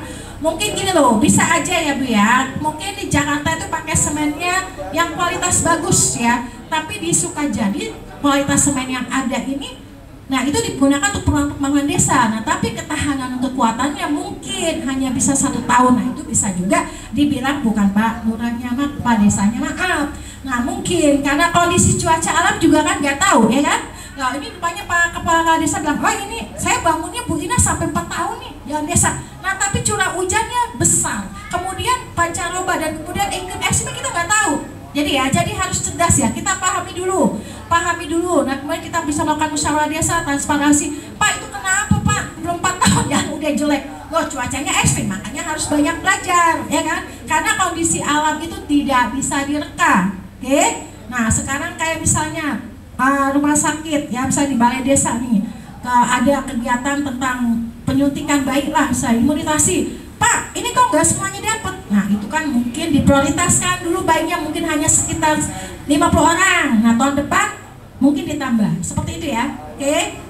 Paham ya Ibu-ibu ya? Nah, problematikanya. Saya pikir, wah Bekasi udah bagus ini, ternyata masih ada desa-desa yang belum optimal, dan kita berharap ke depan untuk bisa optimal di bawah pimpinan Pak Kades, di bawah pimpinan Pak Joni ya, yang akan membuat kita menjadi semakin cerdas kualitas, dan kita tidak mudah terprovokasi kepada berita-berita yang tidak jelas. Oke, makasih banyak. Assalamualaikum Ibu-ibu. Oke, saya kembalikan ke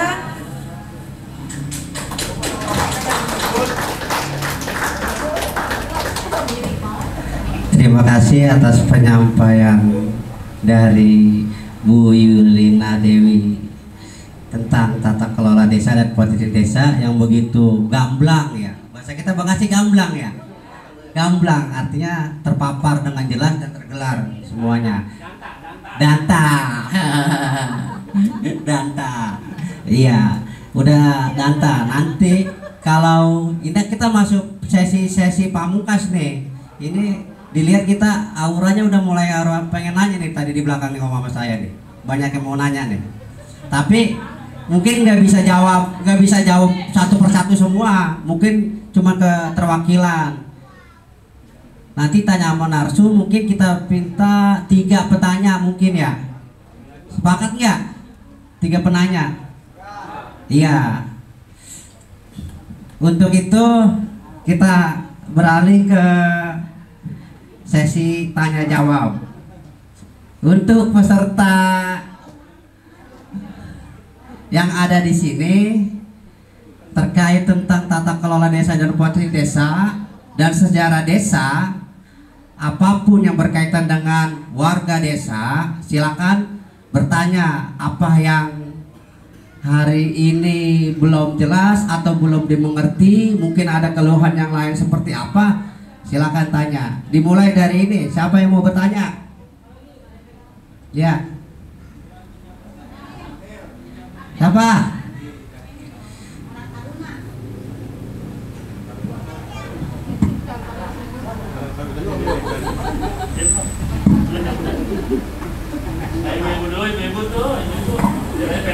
Tadi ada bisik-bisik katanya. Sekarang bisik-bisiknya hilang ini. Nanya apa? Ayo.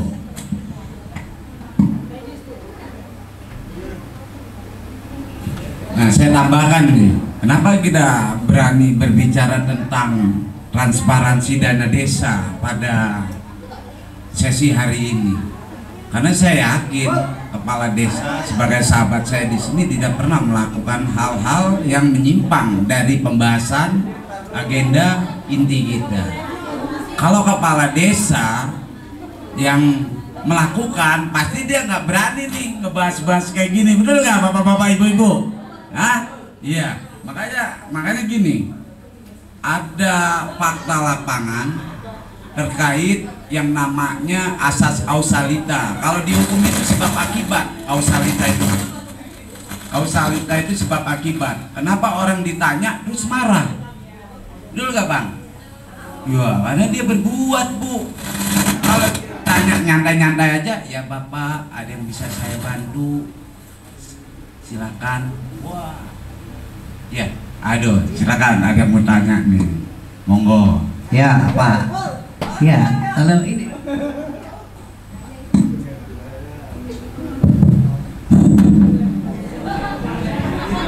Bismillahirrahmanirrahim. Assalamualaikum warahmatullahi wabarakatuh. Terima kasih Bapak, Ibu yang sudah memberikan kesempatan bagi kami. Terima kasih. Langsung saja. Di sini kami tinggal di Pilar Kencana Perumahan, Pak ya. Sini yang ingin saya tanyakan mungkin Bapak Bahrudin, Pak. Ya, saya ambil, Pak. Ya. Ya. Ambil saya. Tukang nikahin orang saya, Pak. Ya. Ya, ini yang saya tanyakan mungkin bukan tidak berhubungan dengan dana desa, Pak ya. Ini menyangkut perumahan, pengembang atau developer yang tidak menepati janjinya, gitu ya. Seperti misalkan yang harusnya fasilitas itu diberikan kepada konsumen, tapi ternyata tidak, Pak. Apakah ini terkena hukum pengembang itu atau bagaimana? Mohon penjelasannya, Pak. Terima kasih. Assalamualaikum warahmatullahi wabarakatuh. Waalaikumsalam warahmatullahi wabarakatuh. Kalau ada yang mau lanjut bertanya lagi nggak apa-apa. ya, Semua mau nanya juga saya jawab nanti. Assalamualaikum warahmatullahi wabarakatuh. Perkenalkan, nama saya Wan Ahmad. Yang saya ingin bertanyakan, Pak, perihal markup harga. Yang saya ingin bertanyakan, ini dana desa ini boleh diperuntukkan untuk membeli barang atau jasa apa? Kan belum dirincikan itu. Cuma itu aja yang saya ingin tanya, Pak. Oke, Pak. Terima kasih. Ada lagi yang mau tanya? Ada lagi? Ya, Bang ya.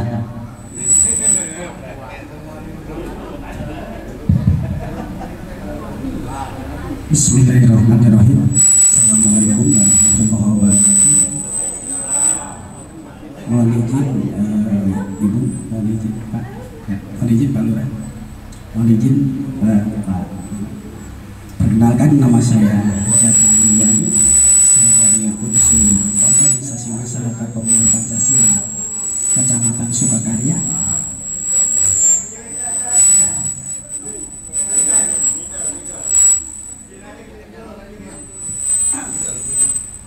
Ya, baik.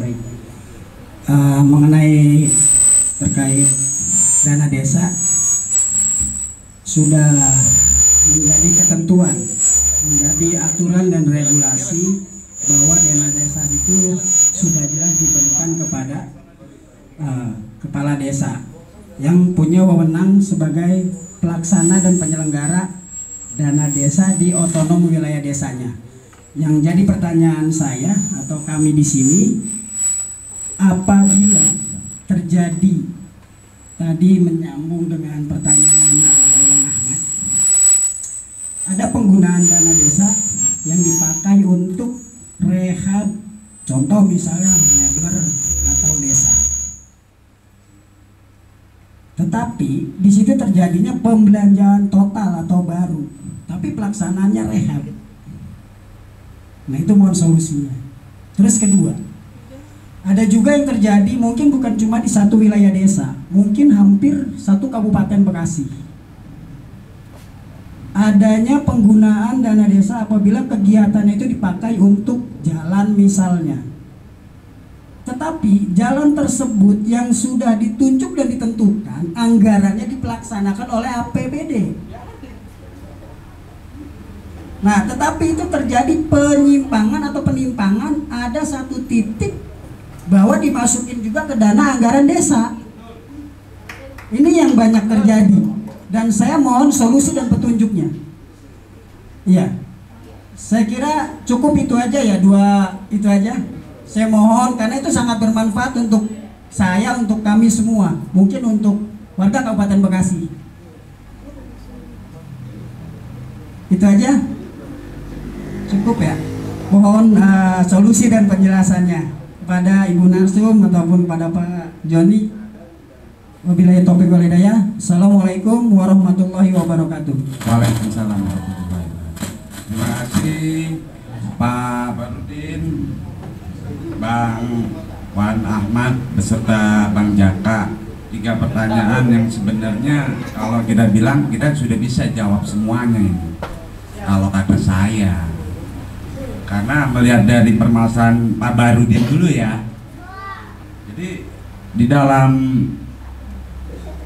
reformasi agraria tentang tata ruang, bapak-bapak semua di sini, kita itu ada zonasi terkait tata ruang dan kewilayahan pemukiman.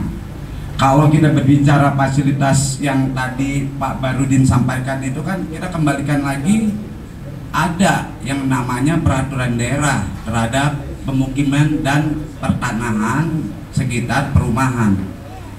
Nah, pertanyaan saya ada 2 Pak, kepada kepala desa nanti bisa menjawab, monggo. Kalau nggak bisa menjawab nanti kembali ke saya. Jadi gini Pak, kita di sini dikepalai oleh bupati. Bupatinya udah berapa kali berganti sampai ada terjadinya PJ aja sekarang baru lagi gitu. Betul nggak Pak? Begitu simpang siur, begitu tata kelola, saya sampai beginilah biarin pada kelihatan yang belakang. Ya kan? Pak ya.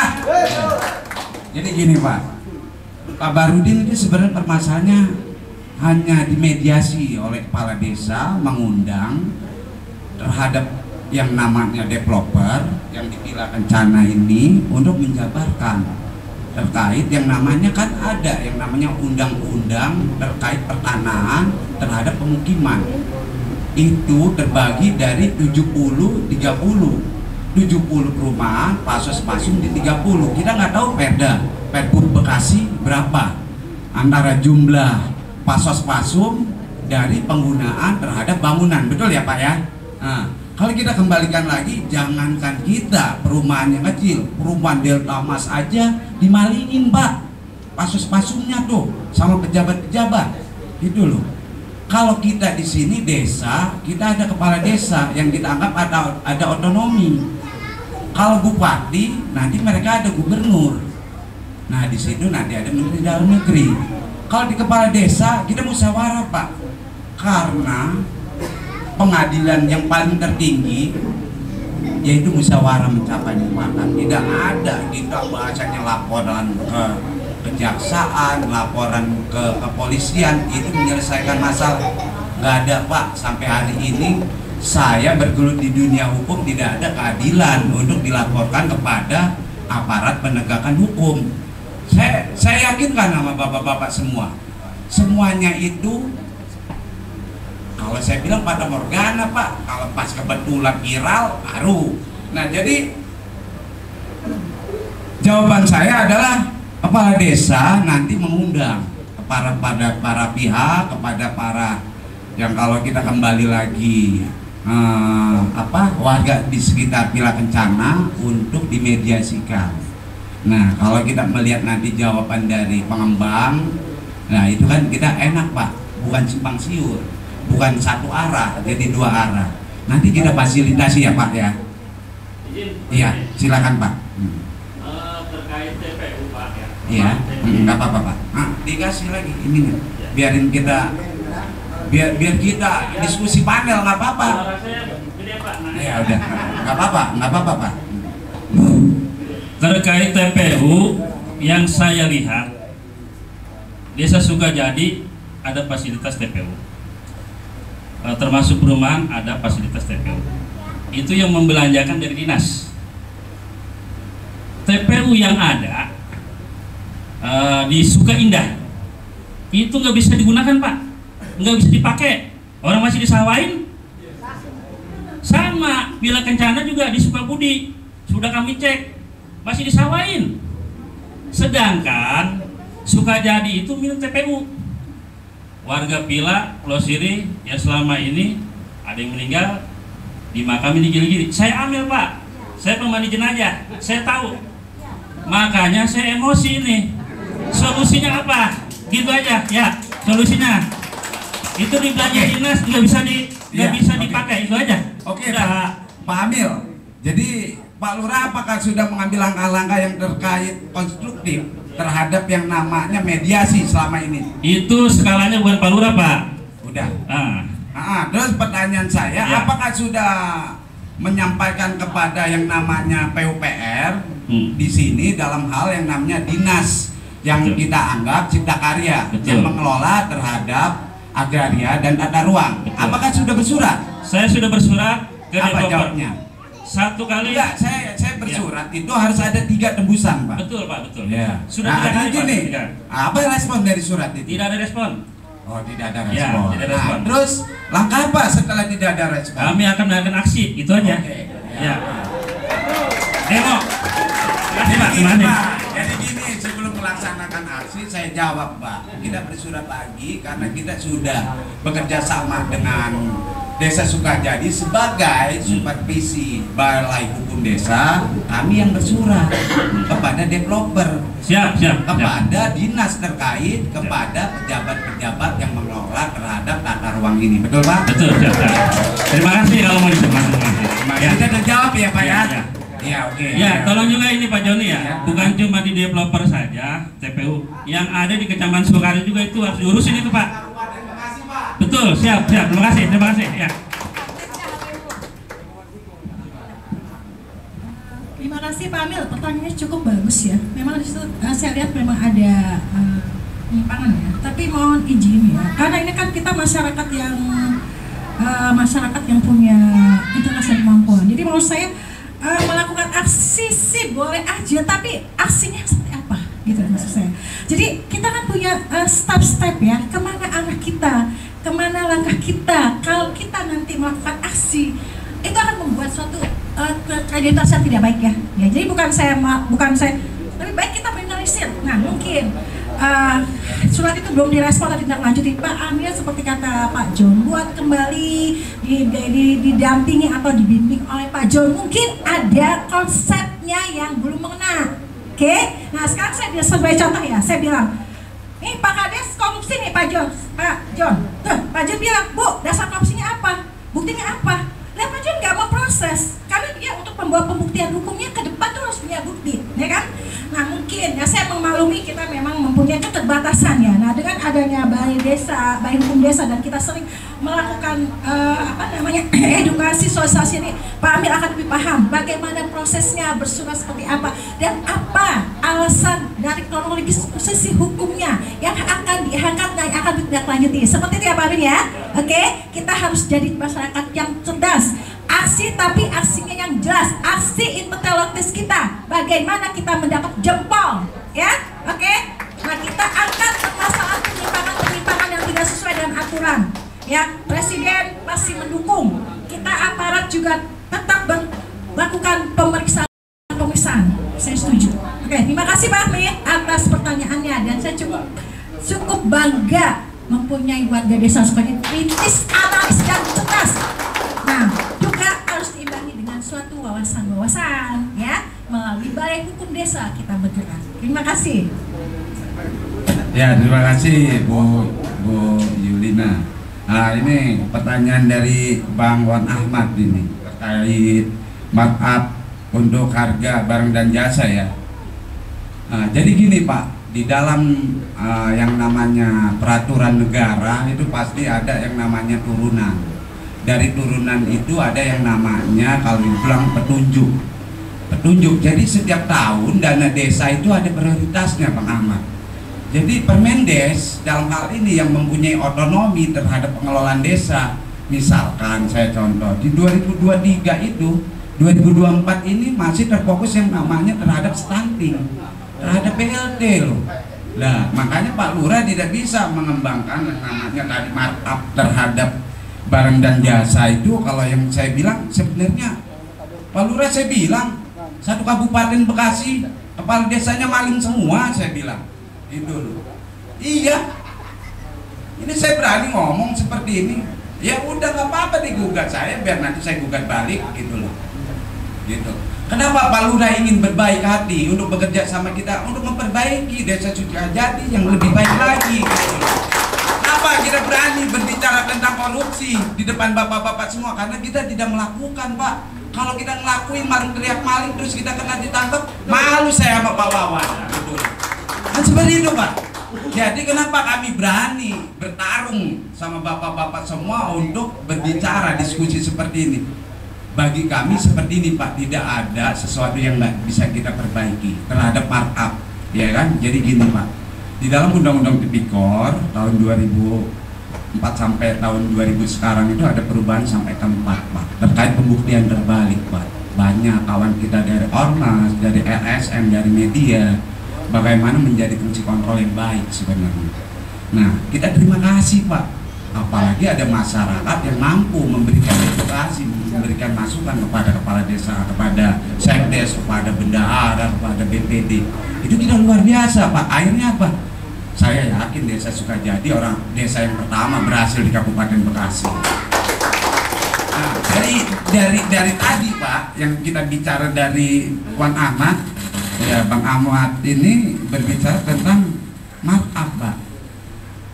Barang mana yang dianggap jasa itu markup? Kalau saya bilang prinsipnya sekarang gampang sih Pak, terkait yang nama SDG sama Siswi Desa sama yang namanya sistem keuangan desa itu gampang. Diminta ada BPMD yang namanya Dinas Pemberdayaan Masyarakat Desa itu. Pak, saya mau tanya desa Sukajadi, tolong untuk yang namanya laporan pertanggungjawaban di tahun 2023 untuk LPJ-nya itu apa aja yang sudah dikerjakan, realnya apa aja. Nah pada saat kita bilang ini apa Bang Ahmad namanya Air aqua gelas merek Fit. Air aqua gelas merek Fit. Nah, nih pelajaran nih. Coba saya ulang, ini apa namanya? Aqua botol merek Fit. Nah, ya kan, kalau masih aqua kan nggak ada merek aquanya. Sama kayak gitu bang. Pada saat kita melihat markup, tapi tidak ada pembuktian terhadap dokumen yang kita pegang, kalau kita dibalikin jadi terlapor gimana? Pak izin, yang saya maksud markup pembengkakan itu kan harga barang. Iya. Nah, barang itu kan berarti ada wujud barangnya. Ya, betul. Yang dimaksud barang yang diizinkan dibeli dengan menggunakan dana desa, ya. Contoh barangnya seperti apa? Oh, contoh barang terhadap dana desa. Dana desa itu Pak, yang kita tadi pada saat kita kembalikan dana. Jadi gini Pak, kalau kita bilang sekarang ini kenapa kita diberikan yang namanya elektronik katalog, itu udah digunakan oleh pemerintah supaya kita itu bisa milih barang. Ada Fit, ada Aqua, ada yang namanya yang yang punya merek gitu loh. Kalau abang tadi bilang apa aja, yang kita bilang tinggal hasil musrenbang terhadap RKPD, terhadap RKPDS. Pada saat di situ udah muncul terhadap yang namanya rencana pembangunan desa, kita mau material apa berbicara terkait apa nih barang yang dibeli oleh desa? Contohnya yang di markup itu barang apa itu? Justru saya nanya ke Bapak, ini barang apa yang Oh, pertanyaan terhadap materi ini. Iya. Iya, kalau terhadap materi ini kan barang atau jasa itu kan seperti ini Pak. BJ itu jadi pada saat kembali terhadap markup barang dan pembengkakan ini ada Pak, contoh Pak gini. Kita ada jaling, ya kan? Tiba-tiba jaling itu sebenarnya jalannya kurang lebih sekitar 1 meter aja. 1 meter itu kalau kita ekspektasi terhadap kualifikasi terhadap yang namanya kontur tanah, terkait yang namanya kalau dibilang pembengkakan, markup itu kan pembengkakan Pak. Pada saat harganya harusnya 100 juta, tiba-tiba kita up jadi 110, berarti kan 10 juta Pak. Nah itu barangnya itu Pak, ada semen, ada pasir, ya kan? Ada yang namanya kalau kita bilang besi, ya bisa kalau diakumulasi, jadi akhirnya ya itu yang di markup.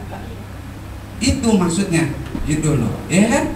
Barang itu sekumpulan, kalau satu bisa mungkin saja Pak Lurah beli ATK, tiba-tiba ATK harganya sekitar 10.000, dibuat 15.000, ya itu markup maksudnya.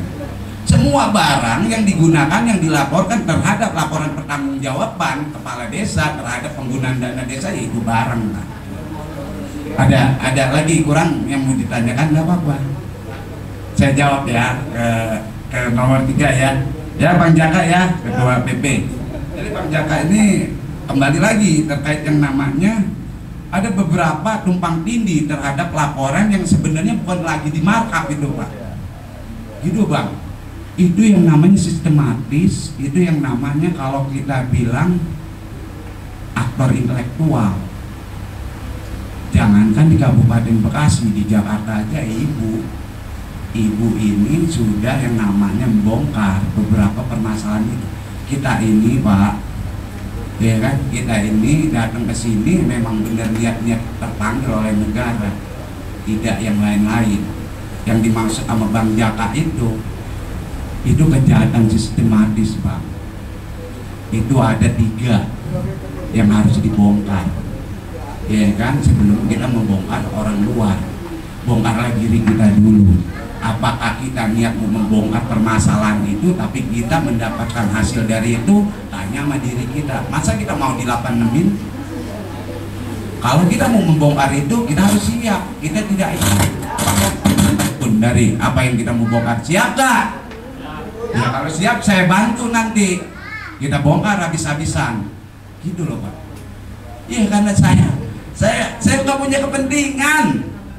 Saya ingin membangun aja desa Sukajadi sama sahabat saya Pak Lurah Sukajadi, walaupun nanti dia dimusuhin, tapi saya dititip sama beliau, ya kan? Kita harus yakin terhadap yang namanya amanah ini, jangan sampai disalahgunakan.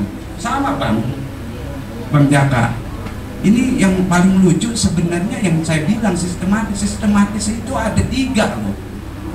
Ada kementeriannya juga nggak turun ke provinsi, ada dari provinsinya juga tidak memantau ke kabupaten, yang paling parah lagi kabupatennya tidak terjun langsung ke desa, betul nggak? Nggak bener nggak kira-kira? Yang akhirnya terjadilah yang namanya di bawah itu mengakumulasi terhadap yang namanya, kalau kita bilang kejadian tadi itu tumpang tindih, karena dia nggak bisa gitu loh. Ini ada ADD itu dari APBD ya bapak-bapak ya, ada dana desa, masa pengeluaran dilaporin di dana desa, di APBD juga dilaporin lah, terus gimana itu ya? Dapat untung dong kepala desa, iya kan, menang banyak, produknya satu tapi pengeluarannya ADD sama DD kan gitu ya, kayak maksud gitu ya. Ya, oh, jangan ya Pak Lurah ya, jangan gitu loh. Iya, nanti akan kebongkar Pak, salah juga Pak. Nah yang paling salah lagi itu adalah Pak Sekdes, pendamping desa, karena dia tidak yang namanya dilandasi tentang keilmuan terhadap yang namanya hukum. Pendamping desa itu dihadirkan oleh kawan-kawan kita dari yang namanya siapa Pak? Organisasi terhadap salah satu partai politik gitu, ya kan, yang hari ini kita tahu semua. Nah permasalahannya kan sebenarnya gampang Pak, apakah kita jadi ikut-ikutan jadi maling, apakah kita bertahan menjadi diri kita sendiri nggak maling gitu loh, betul nggak Pak? Betul nggak Bang? Kalau kayak gini sistematis Bang, yang saya bilang, saya Pak kalau melapor, kalau belum orang yang saya laporin di penjara belum berhenti kalau saya gitu loh. Ya kayak gitu bahasa saya gitu loh. Bukan kita jahat, bukan, untuk shock terapi terhadap mereka yang melakukan pelanggaran-pelanggaran itu gitu loh.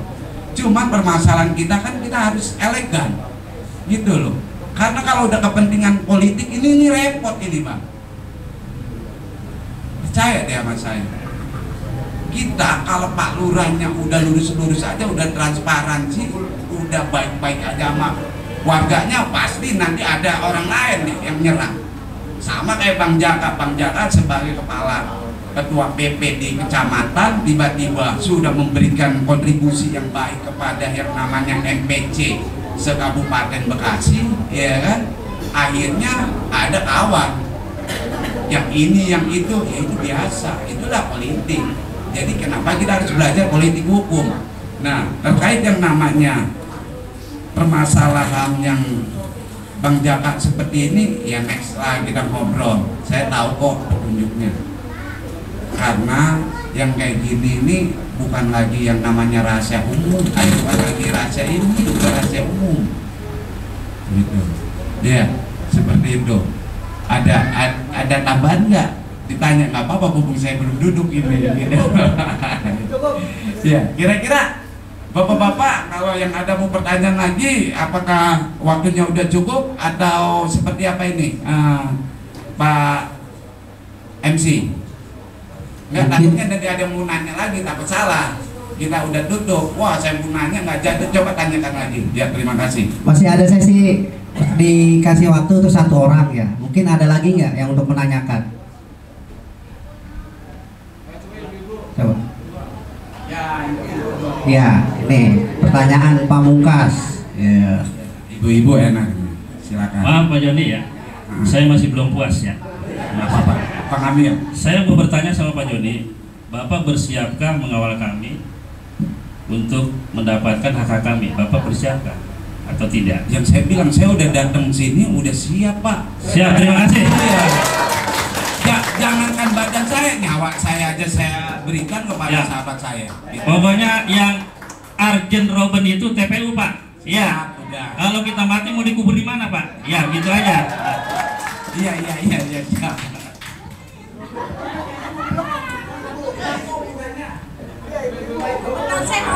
Saya mau bilang Pak Amal ya.